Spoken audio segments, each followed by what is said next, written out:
Being an early game player in Beestorm is nice, but it is also where you can make a lot of mistakes. In this video, I will be showing you guys some tips and tricks to get better at Beestorm and to not make those mistakes that everyone eventually makes. Alright, so first off, what you're going to want to be doing when you're early game is you're going to want to have a mythic hive looking like this, or like a full blue hive, and you can just macro and stuff like that, but it's not that easy. So when I was early game, I would try and find out any way to get a mythic bee.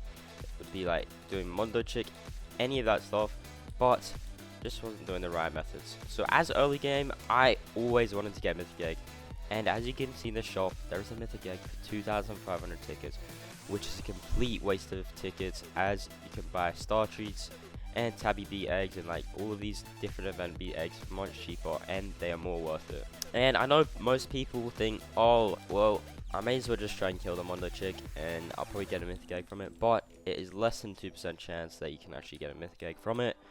And so just don't go running around servers trying to get pros and stuff to help you kill the Mondo Chick, as this is just not going to work. So instead of killing the Mondo Chick, you can come over here and use your clippers to break open the vines, and then come over here and kill your Commando Chick 50 times. So well, I don't know what my level mine is. It's level 18. So I've killed it about 100, a bit over 100 times. But the 50th kill you get a mythic egg, and then the 100th kill you get a star treat. So make sure you grind out the Commando Chick and get some friends to help you. It is a great way to progress. So if you guys are in Beesmas like me, you've got the Bee Bear catalog, make sure to scroll down here and save up your gingerbread bears and your snowflakes, and make sure you buy this mythic egg here. It is very, very good in value for the early game players, but for me, I probably won't buy it, as I think I've already got a mythic egg. I've got two, which I don't really use anyways, so it'd just be a waste for me. Okay, the next step would be coming over here and doing Meteor Shower. So if you're a noob, you probably won't have enough mythic bees to spawn this, so you could go around asking for people to spawn it in the public servers, or you could maybe give people a sticker. In return, they spawn a Meteor Shower for you. That would be a good way to get different materials like star jellies and stuff you need to progress in the game. Alright, so if you're kind of mid to early game, you should have the 35B area unlocked. So when you come over here, you'll be grinding out the Spirit Bear quest, as when I was early game, I used to love getting the honey complete from their quests, and I would just spend them on star jellies and stuff like that to try and get some gifted bees. But do not do that, just save your honey and all the stuff you get from here, as you will need it for the petal wand and the petal belt. So now moving on to the spirit petal that you get from Spirit Bear. So after you complete the quest line, you will get a spirit petal, which if you come down here, you can either spend it on the petal wand or the petal belt.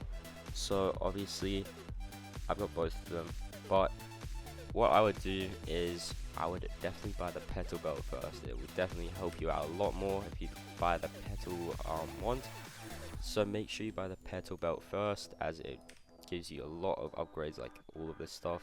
And then this just gives you a bit more pollen than the porcelain nipple. And the third spirit petal, obviously chuck it in the wind shrine, so you can get windy bee, which is going to be pretty helpful when you're early to mid game, as it collects a lot of pollen and does a bit of damage too. Alright, the next thing that I would do to progress in this game would be doing all of your quests. So make sure you're doing all your polar power and getting your polar power up, because it's going to be definitely helpful in the end game.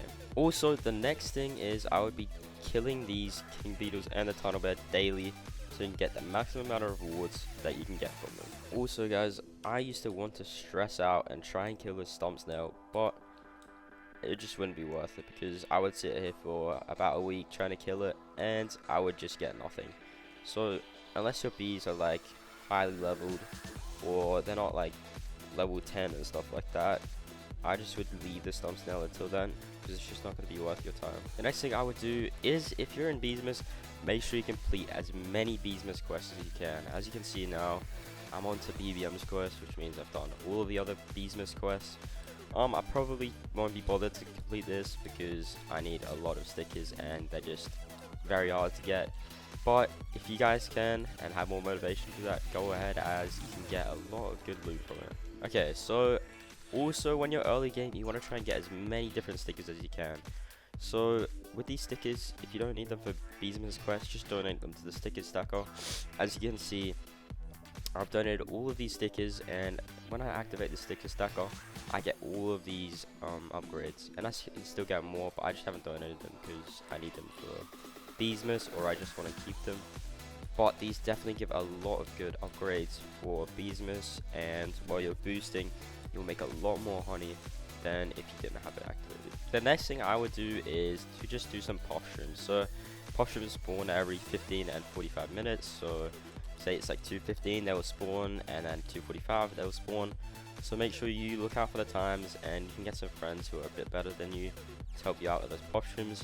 But make sure that you do most of the damage, as if you don't, then you won't get much good loot. Now, doing these pop shrooms can give a lot of great loot, including this pop shroom blessing, which is a crazy upgrade if you're boosting, as you get a lot of capacity, pollen, and stuff like that, which would be good when you're boosting, because in the middle to early game, I had barely any macro converters, and I needed to use a lot of them, and so capacity would definitely help a lot. Yeah, so basically that's it for today's video. I hope you like it. If you liked it, make sure to like and subscribe, and in the comments, make sure to drop your hive level and your hive color so I can see what level hive